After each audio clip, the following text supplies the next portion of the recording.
throughout the course of my career, there have been many circumstances in which I have also partnered with individuals or groups of people on particular actions or campaigns, knowing that we disagree about any number of other things. And I think that is the nature of participating in a democracy and living into the tensions of pluralism.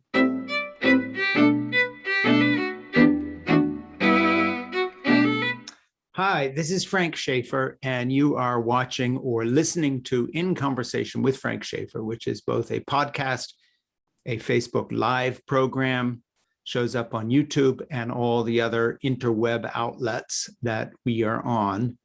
And today I'm with a friend of mine and who also is fairly local because I'm in northern Massachusetts and Rabbi Or Rose is sitting in Boston. So let me introduce him, and then he will properly introduce himself, which is what interviews are for. So I'm not going to go through too much rigmarole about all the things he's done because we're going to be talking about it. But Rabbi Rose is the founding director of the Miller Center for Interreligious Learning and Leadership, and that is of Hebrew College in Boston. Did I get that right, Rabbi Or? Yes, you did. Okay. And, you know, when we are together, I hear some people call you Rabbi Or, other people Or. How would you like to be addressed in this interview? Or would be great. Okay, or would be good. So I'm going to ask you a question about your name, and then I promise you that this is not typical of these conversations. We don't deal in trivia here, but I have to ask, is Or, O-R, a full name, or is that a abbreviation of something?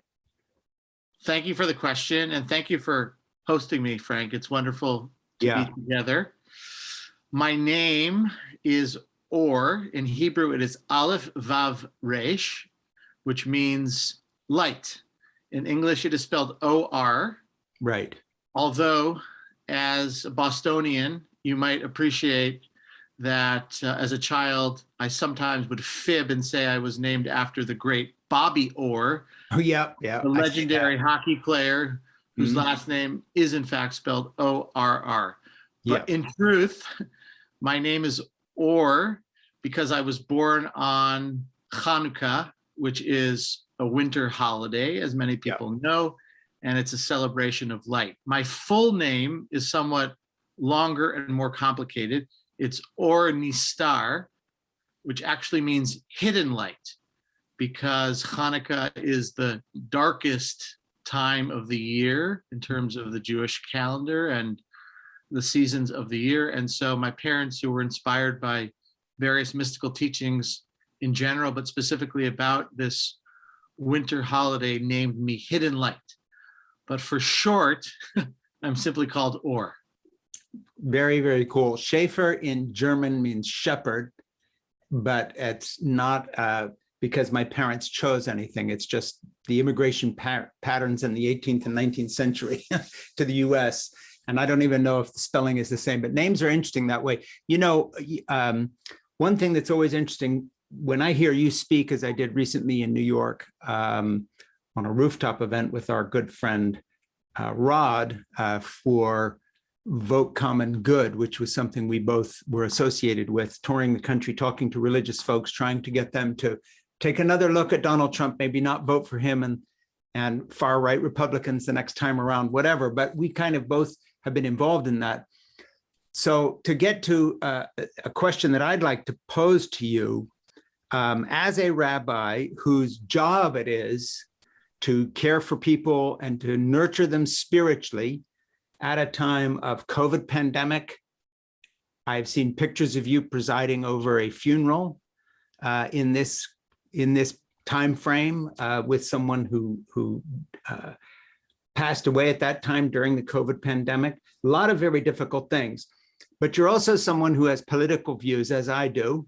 I describe myself as somewhat progressive. I don't want to put words in your mouth and talk about who you are. I'll let you do that.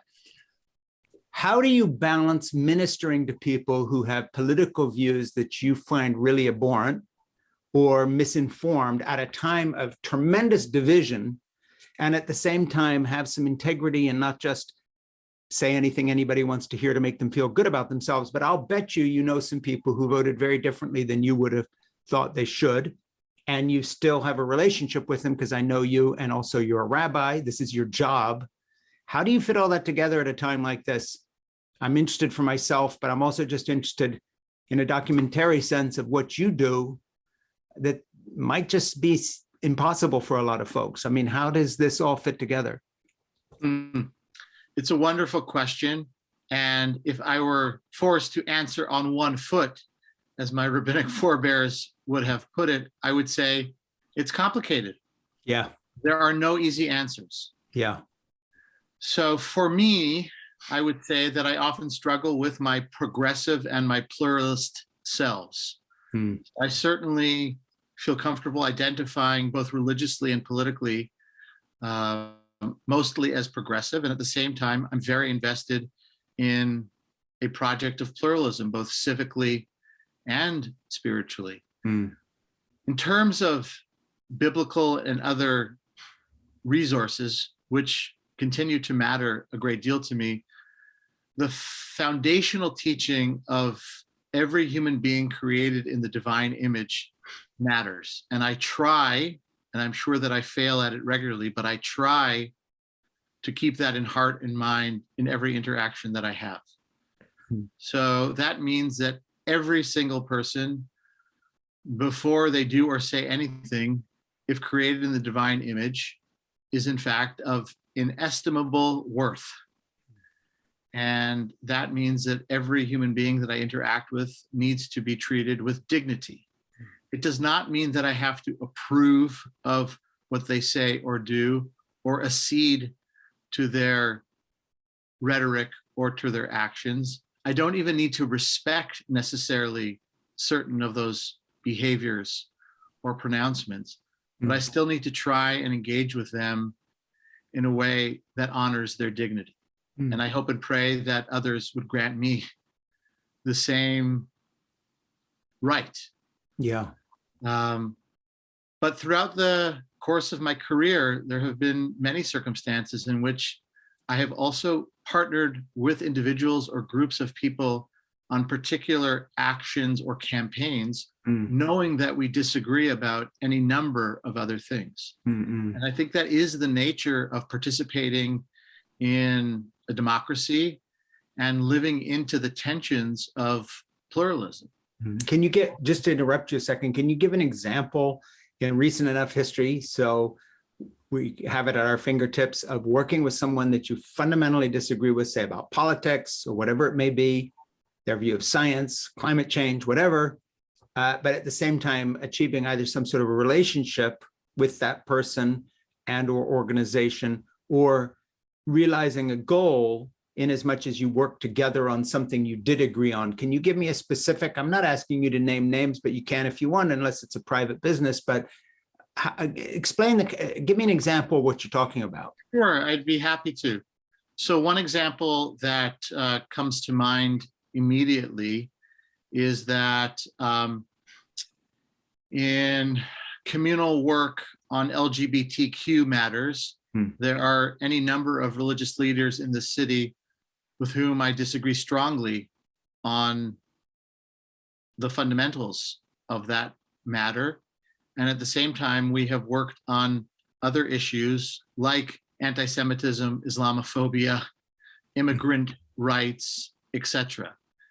And with the people that I have long-standing relationships, we have made it a point of finding time and place to discuss those issues rather than simply ignore them, but also trying to be mindful of what we can do together.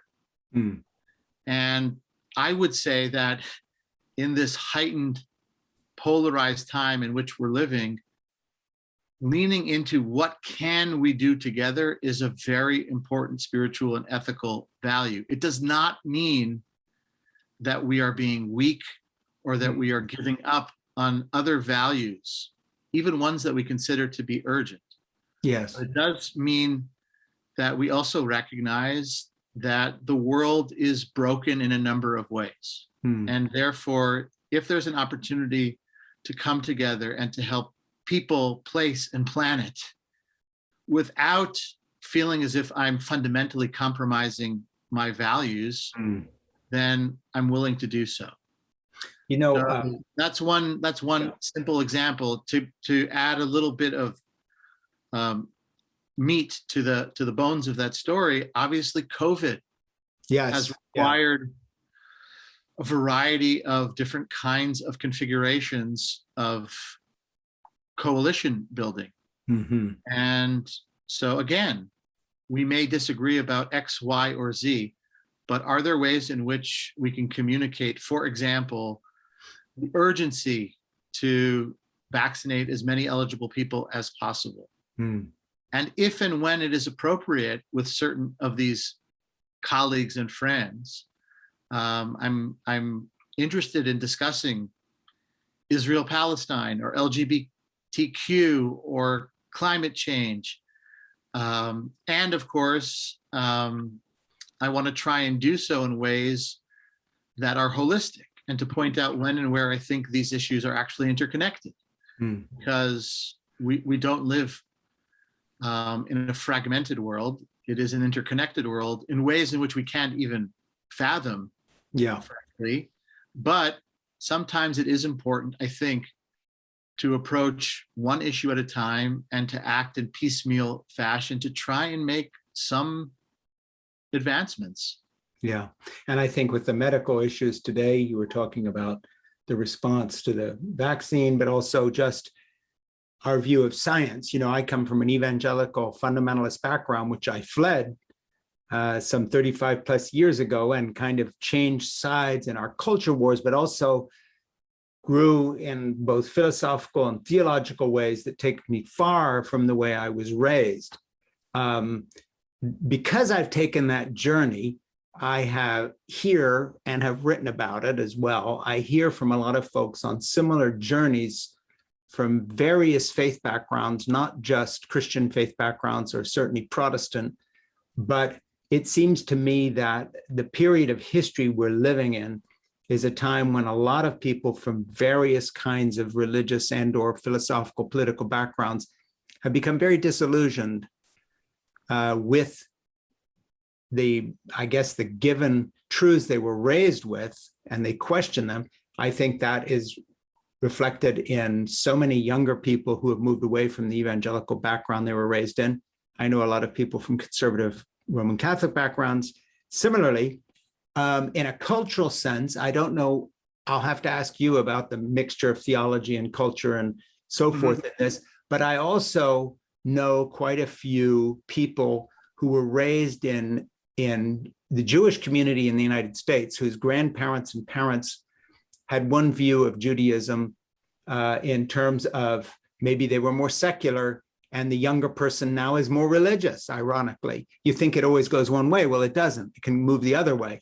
But I also know a lot of younger people in the Jewish community, including some members of my own family that are related to me through marriage and other means, who, for instance, are far less supportive, at least in a knee-jerk fashion and uncritically, of the state of Israel and its actions than, say, their parents and grandparents. And there's a certain amount of tension there.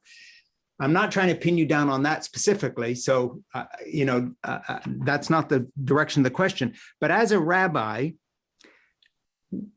how do you see this move of younger people away from participation per se in organized religion?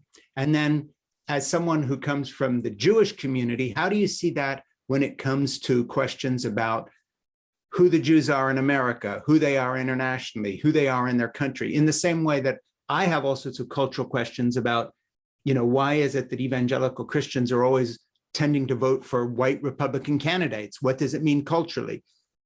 Share some of your own introspection in terms of your community, but the bigger question, again, was not about Israel and the Jewish community and all that. It's about this departure from any sense of loyalty towards an organized religious system.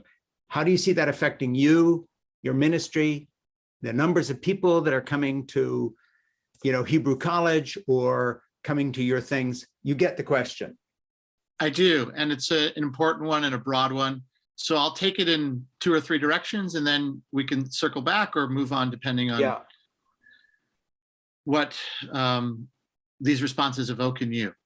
The first thing to say is that, like any other group in the United States, the Jewish community is experiencing parts of what you are describing. Yeah. And so, yes, many young Jews that I encounter, and this is anecdotal, right? This is not based on hard data, but anecdotally, I would say many young Jews are interested in different forms of religious and or spiritual and cultural conviction, and are also experimenting with different forms of practice and community. And I think would that be within the Jewish community, or just per se different forms? That could be any kind of practice. First and foremost, I was thinking about different forms of expression and community within the Jewish community, but certainly the boundaries are permeable. So at Hebrew College, one of the great privileges, frankly, is that I, as a faculty person and as a rabbinic guide, have the opportunity to engage with younger folks that are deeply committed to the continuity of Jewish life, both spiritually and culturally, but are also questioning in earnest and searching ways about how generations past have expressed Judaism. We are by design a pluralistic institution, which means we're not affiliated with a particular denomination, so that we do have people that come from Orthodox, conservative, Reform, Reconstructionist, none of the above, some of the above, and they choose intentionally to be in community, to study, to pray, to eat, to dialogue with people that believe and practice differently. And so there is a covenantal agreement from the outset that we're going to learn to be uncomfortable together. Yeah. And so that is a privilege, frankly. And it informs all of the interreligious work that I do, because my home base, as it were, Jewishly and day-to-day institutionally, is by design a cross-denominational or pluralistic institution. It doesn't mean that it's easy necessarily. Yeah. So let's take another concrete example. There are friends and students of mine that I don't see on Shabbat, on the Sabbath or holidays, because we have different approaches to how to celebrate those occasions. And I, for example, my family feel comfortable traveling on the Sabbath. We try and not do long distance travel, but if it means traveling by car to go to synagogue or to have a meal with family or friends, we're willing to do that. But I have family members, some of my siblings, and my father are very uncomfortable with that. And the same is true with my students and with other faculty members, peers, and friends. So negotiating that is difficult because, right, you want to be together with the people that you care about, yes, with whom you are in community, and the consequences of our choices do matter. At the same time, within the Hebrew College community, I'm learning a great deal from my students about embodied practice, about meditation, etc., part of which, of course, is informed by Western adaptations of Hinduism and Buddhism. Yeah. And at the same time, these same students, with guidance from people like me and my colleagues and my teachers, are trying to plumb the depths of the Jewish tradition and ask, what is there? What perhaps has not been highlighted in recent times, and why? Can we glean from traditions past? So I think this is probably true in some of the circles that you're a part of, but the Jewish mystical tradition, both Kabbalah and its later expression in Hasidism, Eastern European Hasidism, have become resources for people in unexpected ways, whether they're still coming to a large urban or suburban synagogue, or choosing to meet to study and discuss in a pub, or are really interested in do-it-yourself kinds of mitzvahs, right? Jewish oughts and ought nots. A lot of energy, as you would expect. Seeing the banner behind you inspires me, around climate change and environmental justice. So, for example, what does it mean to take a category like kashrut, the category of kosher eating and kosher being, and ask anew, is eating fruits and vegetables from a farm that uses destructive pesticides or on which laborers are not paid fairly kosher? And those are not necessarily questions that were asked in that way centuries ago. There are elements that are continuous, but there are new and different questions. I've also been gifted, fortunately, with teachers that have modeled that for me. So, for example, my dear teacher and friend, Rabbi Arthur Green, is a leading scholar of Jewish mysticism and a constructive theologian, and is very daring in the questions that he's asked about belief and practice. His teacher and friend, Rabbi Zalman Schachter-Shalomi, of blessed memory, who created the Jewish Renewal Movement, was renowned for asking such questions. His teacher and mentor, Rabbi Abraham Joshua Heschel, a very well-known theologian and activist, once asked, at the Jewish Theological Seminary of his students, and my father was in the classroom at the time, is the H-bomb kosher? So I do feel like, I've had the gift of teachers and mentors that have asked daring questions like that, and have invited different responses, and have also said, Judaism has real treasures. As Rabbi Zalman Schachter-Shalomi liked to say, there are powerful spiritual technologies in our tradition that we would be foolish to simply ignore or let go of, but how we enact them in this paradigm will necessarily be different from how they were conceived of or enacted in different times and places in previous paradigms. And that is unsettling, and you know that. And when you say that to people, they may nod in agreement theoretically, but then what happens, again, to go back to Shabbat or Rosh Hashanah or Yom Kippur, and you introduce a change. So one of the things that I've learned, I think it goes back to your earlier question about being present to people and at the same time trying to work for change, sometimes radical change, is really being mindful of how you introduce ideas, how you engage people in processes, what risks you're willing to take when, whether it's liturgical or political, and separating those in my mind and heart are actually impossible to do. So I hope that's helpful. One of the things that I want to get to in a minute here is the impact on family life and nurturing and childcare, parenthood. Before I do that, though, I'll introduce it by saying something else. First of all, you are watching or listening to In Conversation with Frank Schaeffer. Today, I am speaking with Rabbi Or Rose, founding director of the Miller Center for Interreligious Learning and Leadership of Hebrew College in Boston, where you also work as a rabbi. And last time we met the first time, I don't know, quite a few years ago at the Wild Goose Festival.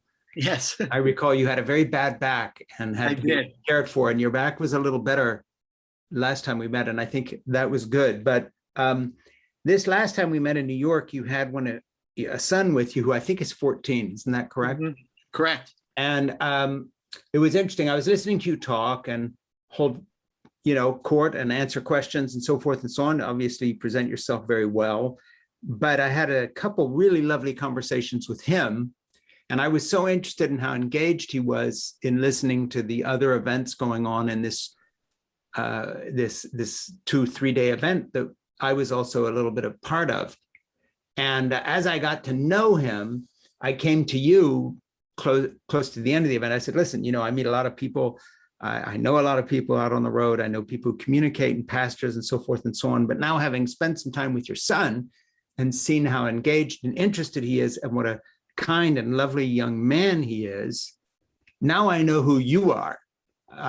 which you never learn from the public persona of someone, because who knows, I mean, there are a lot of people who put on a front, but I was so impressed with him, and what a lovely person he was. And as someone who's a father and grandfather and does a lot of childcare myself, I think I'm a pretty good judge of young people. He's a year older than my youngest granddaughter, and of course, younger than my older grandchildren and my own kids. But first of all, I commend you, because obviously you have somehow put together a fatherhood and a parenthood with your son where he has not suffered because of your engagement on the public arena. You obviously have spent real time with him, and you obviously have been a good father, and it really showed in meeting him, and I love that.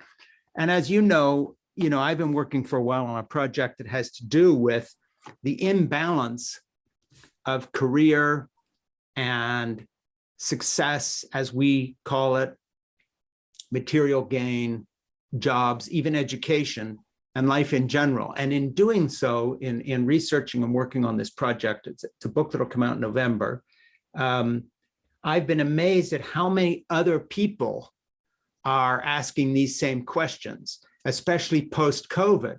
Should I go back to work full time? Can I stay home with my kids more? Men who have shared some of the household duties for the first time in their working lives, really shared them with their partners or their wives, suddenly having an eye-opening moment saying, I'd rather be doing this more and less going into the office. So I want to ask you, in terms of Hebrew College, your own work as a rabbi, what are you seeing out there in terms of what I think is a general rising tide of dissatisfaction with our modern American capitalist definition of, quote, success, which tends to leave family out? And I'll give you one more example. Sure. I was interviewing somebody recently who's a pastor in New York, a woman with some children, Amanda, and she was talking about how that there are so many women who feel that somehow if they're going to be professionally respected in the workplace, they almost have to hide the fact they have families. They're on their way to do a school pickup and their phone rings and they say, they don't tell people what they're really doing because somehow that's unprofessional. Or men who don't want to take leave after a child's born, paternity leave, because when they come back to work, they'll be taken less seriously. What is it about American culture that we talk all the time about family values, but we have nothing in place to actually nurture those family values? And the whole culture seems opposed to people putting family or relationships of any kind, friendships, caring for an elderly parent, you name it. Caring is out. Position and power over others and making money is in, and that's how we define success. What's happened, and what does your religious tradition speak to us now from whatever teachers or the scriptures that might give us a different look at this? Because people are not happy. Google, by the way, just in the last 3 days, made a new policy saying, if you don't come back to work full time, but continue to work at home, we're going to cut your pay. And this is supposedly a forward-thinking, modern, progressive company that gives you free sushi, skateboards in the hallway, but they want their employees where they can see them and control them. And the people who have decided they like being at home better with their families, okay, we'll let you do it, but we're going to cut your pay. Rather than saying, hey, we support that, maybe we'll increase your pay so you can swap off better with your partner in childcare. I know this is a long question and I have a point of view, but I'm asking you, from your point of view, what happened to us? Why is this so out of balance? What does the Jewish tradition say about this? And how do you see this whole question?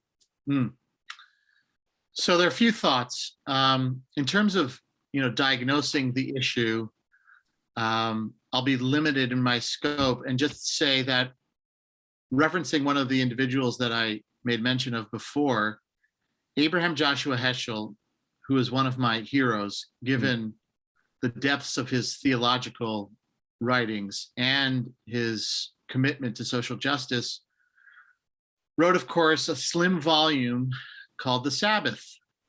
And it's a book that has to be understood, I think, as a modern post-Holocaust reflection on Western culture and Western values. And in it, he argues that in the modern period, we have become so enchanted with the realm of space and of conquering space that we have ignored to our peril the realm of time. And he points out, of course, that in the Hebrew Bible, the first thing, so to speak, that is introduced as kadosh, as holy, is the Sabbath, which should be instructive to us about attention to time. And Heschel went on to say in that book and in other contexts, very dramatically and appropriately, that he lived in Eastern and then Western Europe, was educated in part in Germany, a place in time where it was considered the ultimate expression, the center of modern culture. And out of that came the most destructive killing machines in the history of humankind. And so part of his argument for a return to what I would describe as Sabbath consciousness comes out of that experience. And he said that in different ways. He saw it in the United States, in terms of conspicuous consumption and the like. And so Heschel called on, his generation and generations to follow to re-examine the teachings in the Hebrew Bible and all that flows from it about the sanctity of time. In that same context, he says something that I think is very powerful psychospiritually, which is, could it be that part of our obsession with thingness, as he calls it, is our fear of our own mortality? Yeah. So that if we feel like we can conquer things in the realm of space, if we can build, if we can master, if we can own, that it creates a false sense of protection against the inevitability of our own mortality. And to me, that rings true. And I don't know that it's true necessarily, across the board, as it were. But I know even in my life as a rabbi, as a scholar, as an activist, trying to do good work, that sometimes I'm inattentive to my own fear of my limitations. And so what is the next activity that I'm going to be involved with? And how am I going to contribute? And what change am I going to make?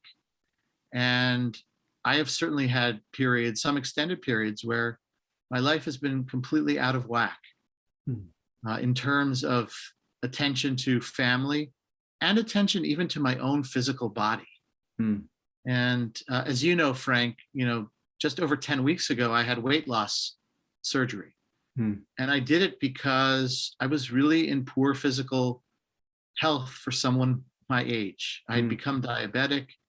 And yes, every few days, weeks, or months, I would say, I need to get back to the gym and I need to eat healthier. And of course, to do those things, I actually needed to prioritize them.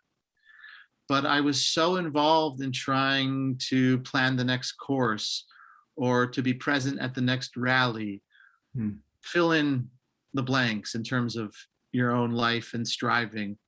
But I was misguided. And I was going down a very dangerous path. And it also involved far less energy, just basic physical energy for my children and for my spouse and for my extended family. One of the great occurrences over COVID, I don't want to call it a gift or a silver lining, because there's just been so much pain and suffering, and I fear that I'm going to belittle that by talking about silver linings or unexpected gifts. But I've been in touch with my parents, who live in St. Louis at this point, more regularly over COVID than I was in the previous several years, and we're close. But we just made more time to be together. And it is obviously of the utmost importance to me. And one of the questions I have now is, how am I going to integrate some of what I learned painfully, like so many other people, as the world opens, even if there is a new normal and we continue to reckon with Delta and other variants, am I going to slow down at times? And I'm not suggesting that everyone, not even every Jew, has to, engage in a traditional Sabbath practice. My practice is fairly unconventional. Yeah. That's why I talk about Sabbath consciousness. So are there times and places where you can breathe, where you can chew, where you can converse, where some of that conversation is not, a means to an end. It simply is. Even in the realm of the sacred, right? It's not about the next course or sermon or workshop or podcast, but simply being present to yourself and other people, being embodied, enjoying the moment. The other thing I was going to say too, which is personal, because I think that's, the place from which I can speak most authentically, is I've had the gift of great teachers. And, with that comes a certain kind of pressure, not from them, but that I've internalized. All of these great rabbis and educators and activists in my life, I want to be like them. Yeah. And I want to accomplish some of the things that they've accomplished. But at what cost or costs? And what am I authentically called to do and to be? And with whom am I called to do and to be? And that has to be with my family. Someone said it to me very simply at a point a few years ago where I was running myself ragged. Somebody else can teach the course or speak at the rally or deliver the sermon. No one else can be your son and your daughter's father. Yeah. Yeah. And that was really important to me. I'm glad you thanked me and praised me, because just as I was getting on with you, I was ready to just let my son have it. Because he was being particularly difficult. Yeah. So it's a journey, and it is certainly not linear. I hope that approximates. Yeah. Well, we're both in the same place. I write about the childcare I've been doing for these 3 youngest grandchildren for the last 12 years in this new book of mine. But then, of course, also have to admit, that there are times when I get angry, when I shout, when I lose it. That's part of the journey. You're watching or listening to In Conversation with Frank Schaeffer. This is Rabbi Or Rose that we are talking with today. I want to change subjects completely. Sure.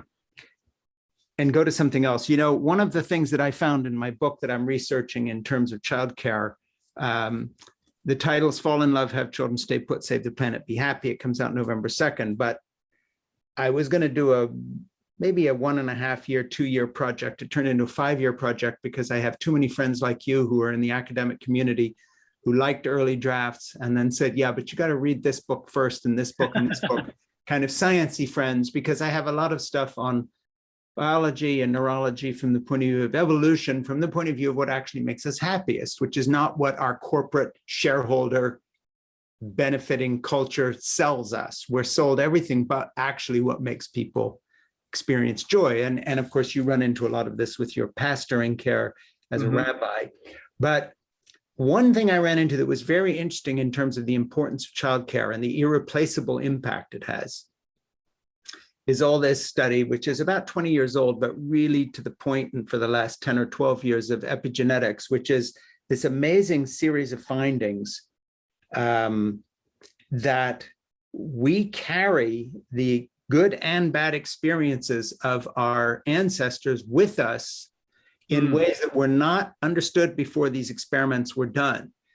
We don't have to have experienced, and I'm not waxing dramatic here because you're a rabbi, but we don't have to have experienced what it was like to be in Auschwitz or Buchenwald or Mauthausen ourselves as an American Jewish person, because we inherit some of that fear in ways that was never understood before, even if we didn't know the stories.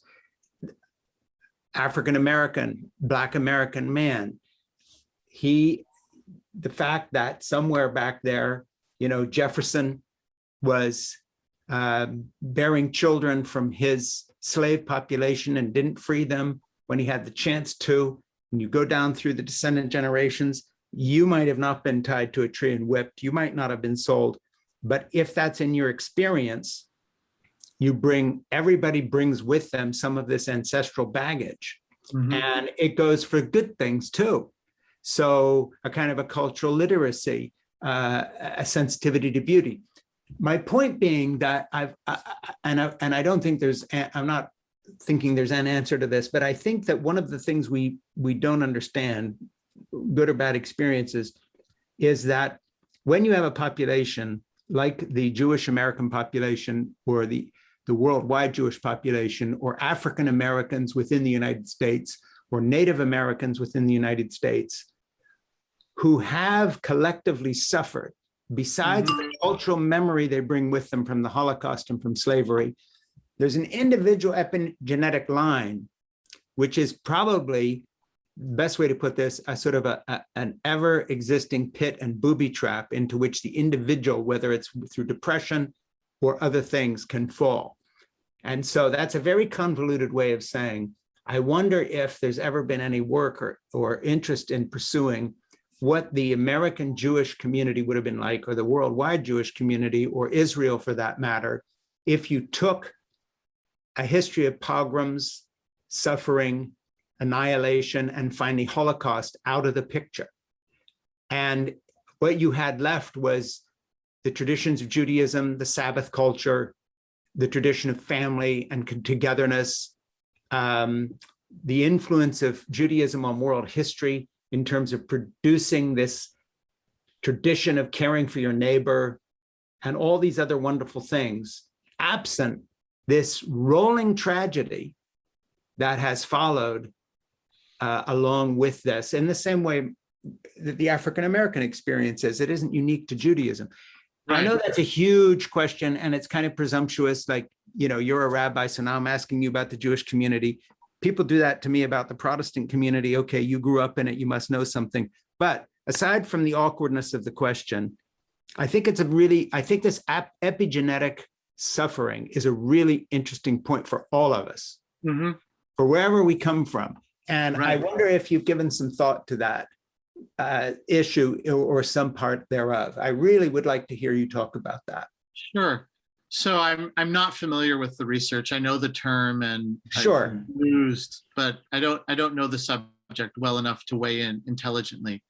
But one thought that comes to mind is that so much of Judaism as we know it, was born out of the experience of exile and living in different diasporic communities. And what that has led to is both the beauty that you describe and some of the rougher edges and the pain and the suffering. So I'll give you an example of a wonderful moment, an interreligious and cross-cultural moment that I think we all need to learn from. In the early 1990s, the Dalai Lama invited a group of American and Israeli Jewish leaders to convene with him and his leadership group, first in the United States and then in Dharamsala, India. And his question was, what is the secret of Jewish survival? And it's such a beautiful and humble question coming from one of the most prestigious religious and political leaders in the world, one of the people I think that is universally acknowledged as a wisdom bearer in our time. And he was asking it, of course, because his people were only more recently thrust into exile. And so he wanted to learn. So among the responses of this group of religious leaders were things like the translation of a whole series of ancient rites and rituals that were temple-centered into home rituals.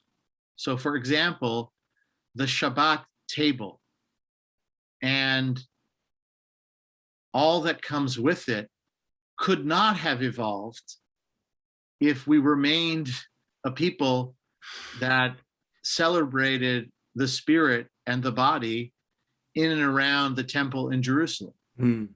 Judaism would have grown very differently. The idea that we became text-centered, both in terms of the Torah and the Siddur, the prayer book, were outgrowths of exilic and diasporic experience. So the Torah became the creative font for all kinds of exegesis, of new renderings of old texts, of new ways of celebrating and of mourning. And it's part of the secret of the success of Judaism in exile and in the diaspora, even as we were throughout the centuries, still praying and yearning and crying and hoping for a return to Zion. And holding that tension is important. And yes, we were in times and places where we were treated very poorly, including by Christians and Muslims. Yes. As a religious and political minority, and that has to be said. And we learned a great deal too from those host cultures. I think Judaism's great secret, again, to use the Dalai Lama's terminology, is creativity that's rooted in tradition. And that extends to friends and colleagues and teachers and mentors and historical figures that did not consider themselves or do not consider themselves to be religious. But when I think about all of the great creative figures and movements throughout Jewish history, they're at once tied to the past, but are also responding to the needs of the present. My teacher, Rabbi Zalman Schachter-Shalomi, was fond of saying, we need to be at once deeply rooted, but like a tree, understand that our growing edges, right, are on the outer part of the tree, the outer part of the bark and the branches. And by the way, in a beautiful twist in which message and method are intertwined, he borrowed that term, the growing edge of Judaism, which was constantly trying to move us towards, from the Reverend Howard Thurman, the great African-American teacher, preacher, writer, and activist. So I think it would be very difficult to disentangle both the beauty and the pain of Judaism as it has grown over the centuries. But we need to be attentive to both. So when, for example, are we overly defensive about criticism of the Jewish community in North America, of the state of Israel, and the like? When is it important to listen to such criticism from within and from without? What does it mean to think about the other, broadly speaking, in humane terms when we have been beaten up so often over the course of history? So my great-grandparents and grandparents probably could not have imagined that you and I would be engaged in this kind of soul-searching conversation. But to me, this is a part of Judaism as it needs to be lived now. I want to say that as clearly as possible, because some people scratch their heads when they meet me or learn about the work that I do. And they say, oh, you work as a rabbi and you also are involved in interfaith or intercultural work. And I say, no, as a Jew and as a rabbi, I am involved in interreligious, intercultural work because I believe that is what God calls me to do. And there's just too much to learn from a Frank Schaeffer and any number of other people about issues in this moment, about love, about children, about planet, about happiness. None of us has a monopoly on those truths, but given, history, nature, nurture, communal memory, as you're describing it, we carry these wounds with us. I remember my mother, whose parents were refugees from Nazi Germany, saying once in jest to another child of Holocaust refugees, oh, you also have a suitcase that you keep packed with a few items in a back closet just in case. And she said it with humor, but we also know that humor is an important way for all of us to communicate our pain and the trauma that we carry with us. And sorting that out, you've lived longer than I have. 2 minutes maybe.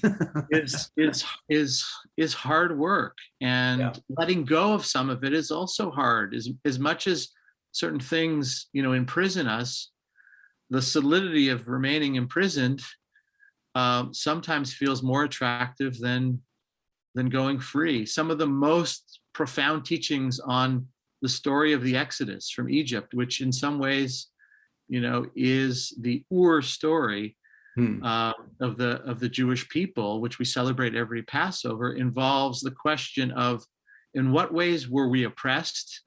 In what ways are we oppressed? In what ways did we oppress ourselves? And in what ways are we oppressed today? And are we willing to let go of some of the things in their contemporary forms that are shackles, including racing after, prestige and accomplishment, even in the name of being a rabbi or a scholar. And it can be insidious. It.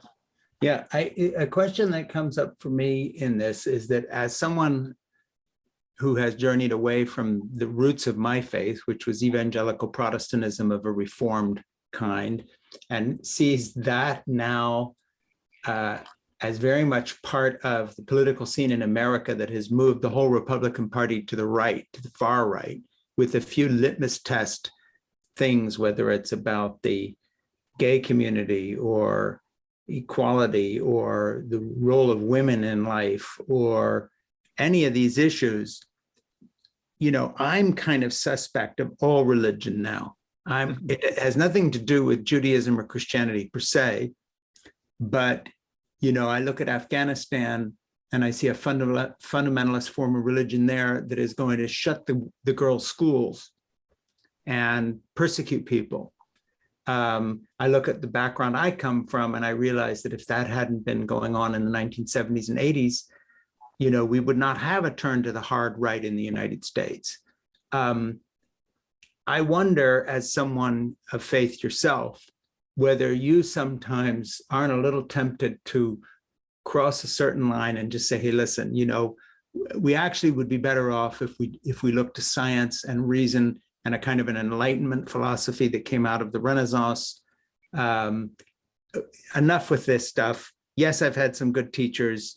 Yes, Judaism has contributed all this stuff, but I'm done here.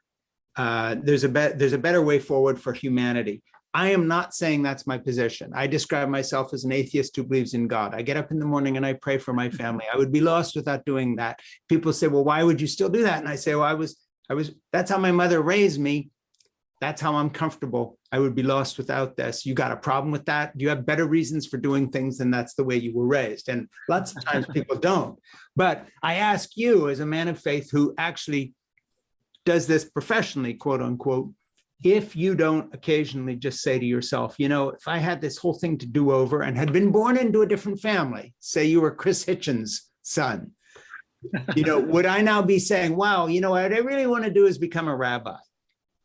I mean, is that a path you really would have taken? Or is that just where you wound up because of circumstances? Like all the rest of us, none of us really make all those choices we think we've made. We just kind of are who we are, because that's.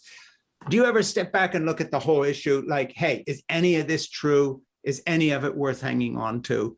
Forget the niceties of Judaism and Christianity and the Dalai Lama. How about we just do science for a while and get past all of this patriarchal nonsense? As so many women, for instance, would see both Judaism and Christianity, all this patriarchal nonsense. Let's just get past this whole thing. We're done with this. Right. So the answer, of course, is that I regularly question my life decisions and the particular path of becoming a rabbi and a scholar. Yeah. Especially since I come from a family in which my father is a rabbi and a scholar. My oldest brother was first trained as a psychologist and recently became a rabbi in the humanist Jewish context. Yeah. I have a brother who's the rabbi of a large conservative congregation. Then I have a brother who is a conservative rabbi of a small congregation. And then my sister, God bless her soul, who's 12 and a half years younger than I am, married a rabbi. She broke the mold and did an MBA in nonprofit management. So there is a sense in which all of this was overdetermined, and it is a family business. Yeah. It happens to be a family and a family business that I take great pride in, because I think my parents and my siblings and their friends and our teachers and colleagues, by and large, are people that are asking difficult questions about the meaning of life, about the purposes of our existence and of human existence, and the possibility for making positive and constructive change in the world. We certainly don't agree about any or all of it all the time. But in that sense, I feel like I was born into a family and a communal context in which asking difficult questions was encouraged. And that has allowed me to stay within the fold, if you will, and continue to do forms of work that I find meaningful. I still struggle with it. I think, frankly, that over the course of the COVID pandemic, given the sheer number of human needs, I felt the least ambivalence I have in many years about being a rabbi and calling myself a rabbi. Before that, I would ask, am I good enough? Am I smart enough? Am I pious enough? Do I believe enough? Do I practice enough? But there were just a number of circumstances in which I was called on to be of service. And being a rabbi was helpful in allowing me to try and do some good for other people. But I regularly question it.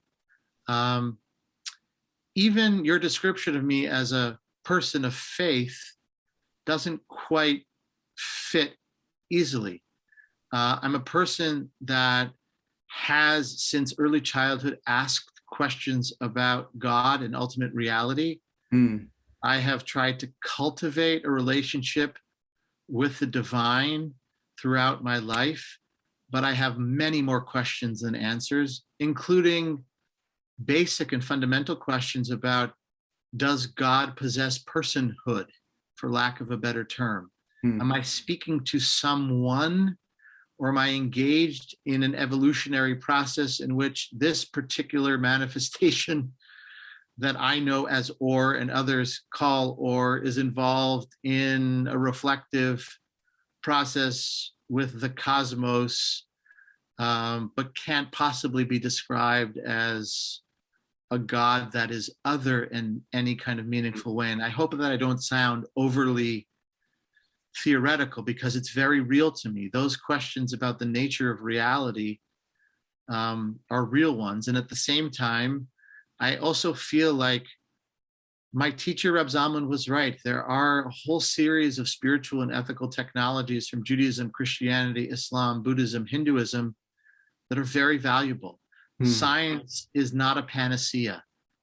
It offers us a whole variety of connected, new and different teachings that we have to be attentive to. And the Jewish communities that I'm a part of mostly embrace science and technology and see it as a part of an ongoing Jewish journey. I don't know that I've experienced some of the same roadblocks that you have talked about, and other friends of mine from different parts of the evangelical community have experienced. But we have other kinds of challenges that relate to tradition and contemporary life and how to make use of those. I'll give you one example, and I hope I'm not belaboring the point, but Kabbalah and Hasidism are traditions that mean a great deal to me. And one of the texts that I've studied very intensely over the years, and the Hasidic figure that wrote this text in the 18th century really is a presence in my life. I don't know how to describe it better than that, but he and his teachings really guide me. And part of why this particular rabbi, or Rebbe, as Hasidim describe it, is so important to me is that Rabbi Levi Yitzchak of Berdichev, who died in 1809, was known and preached a Judaism of love and of compassion. And at the same time, throughout the text that he bequeathed to us, as he's talking at great length about the need for the love of every Jew, are nasty teachings about non-Jews, spoken of in broad strokes, because his experience in Eastern Europe at the time was one in which he was part of a minority group that was often oppressed. They were kicked around, and so they had a great deal of resentment. And it was also based on theologies of Christianity that were oppressive and were dismissive and were well, and still are today. So what do I do with this Rebbe figure who plays such an important role in my life? I'm not going to throw out his books and his teachings, but I also cannot accept, some of the things that he says about non-Jews. And he mostly means Christians or people that were associated with the Christian tradition as it was lived. Yeah. And I also know that he in his own life had some positive relationships with non-Jews, with Christians. But when he went to preach and to teach, he somehow felt compelled, as this great protector and advocate of the Jewish people, to come out swinging. It was also a safe way to do it in the context of his liturgical and sermonic teachings, because they were less susceptible to censorship and punishment. But I don't want to continue that legacy. And I fear that there are people who are reading those texts today, whether it be in New York or Jerusalem or elsewhere, who consider themselves to be an extension of that line or of that community, who might read those texts literally and continue to hold those same attitudes. So I feel like I'm at once an advocate for those traditions, but also a critic of them. And it's not how I like to spend my time, but deconstructing some of those texts and asking hard questions about why did he say the things he did? I don't want to apologize for them, but I don't know what it was like to live in that time and place. But what I do know is that fundamentally, theologically, ethically, I cannot support those teachings.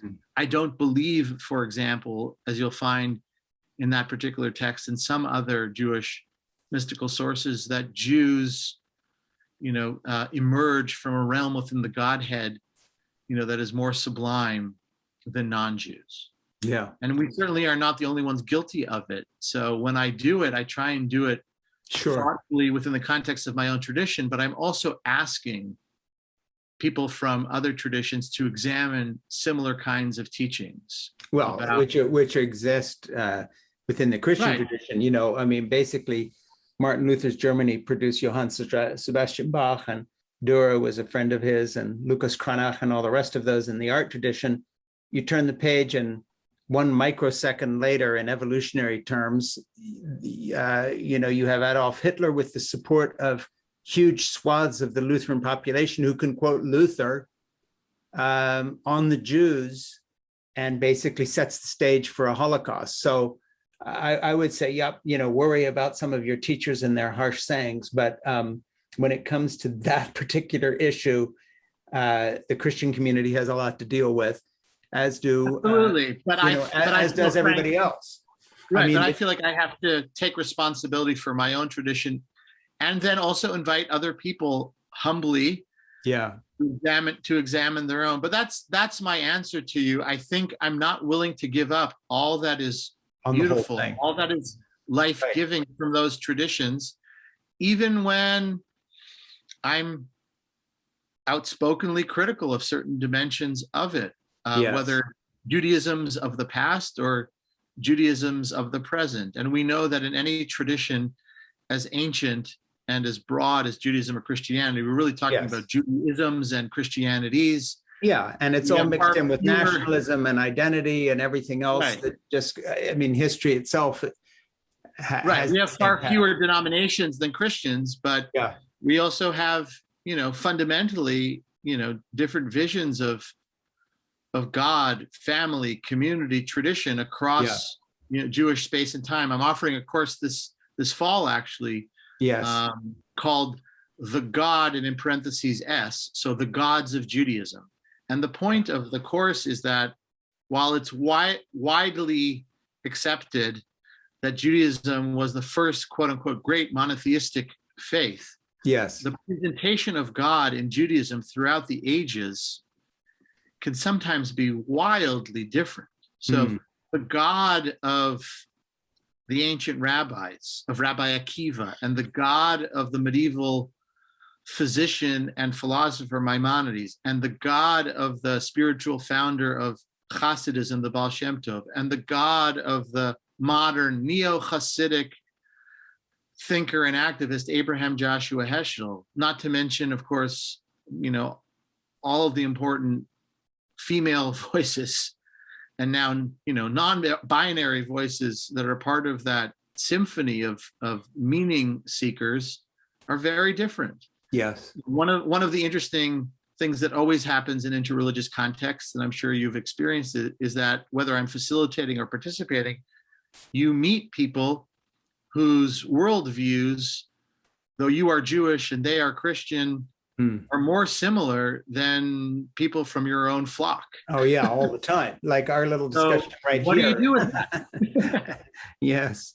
Well, you hopefully, and this is, we need to wind this up, but hopefully you come to a conclusion at the end of the day that there's a more powerful bond in terms of the experience of a common humanity and what it teaches anyone who approaches it with any semblance of openness and love in their heart than there is a division. And I know that sounds touchy-feely and Oprah-esque, if I can put it that way, but it really is true.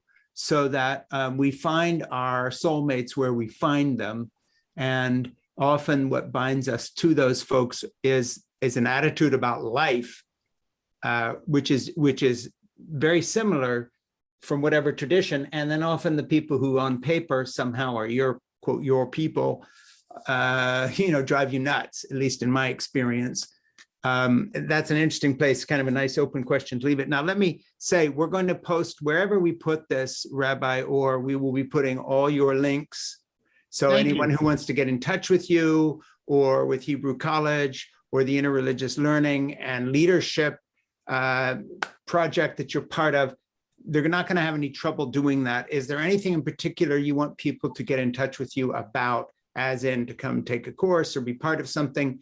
Or are they going to find that information when they go to the links on this conversation, in conversation with Frank Schaeffer? Thank you. It's such a generous offer and practice, so I want to acknowledge that. The place where you can find the most information about the work that I do and that I do with my colleagues is through the Miller Center of Hebrew College. We try and share as much information there as possible. We'll put that link. Yeah, so please do that. And I want to say too, as I said, off screen earlier this summer, that I would love to host you, Frank, at Hebrew College and perhaps elsewhere in combination with other communities to talk about your work. I know that you've dedicated so much time and energy to this new book project. And yeah, well, I'll be there. I'll hang the phone up and be in the car. So anytime. And I'm not one of these guys that either, is unavailable or pricey, or it has to be a lot of people. If it's you and your son and you want to do a 2-person book club, then call me up and we'll do a Zoom call. And if it's an in-person event at your school, in all seriousness, I'll be there very quickly. So please do follow up on that. Okay.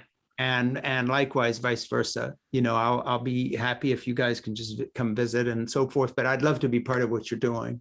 Thank you so much. And thank you for your lifetime of asking difficult questions, of taking risks, of trying to articulate your truths.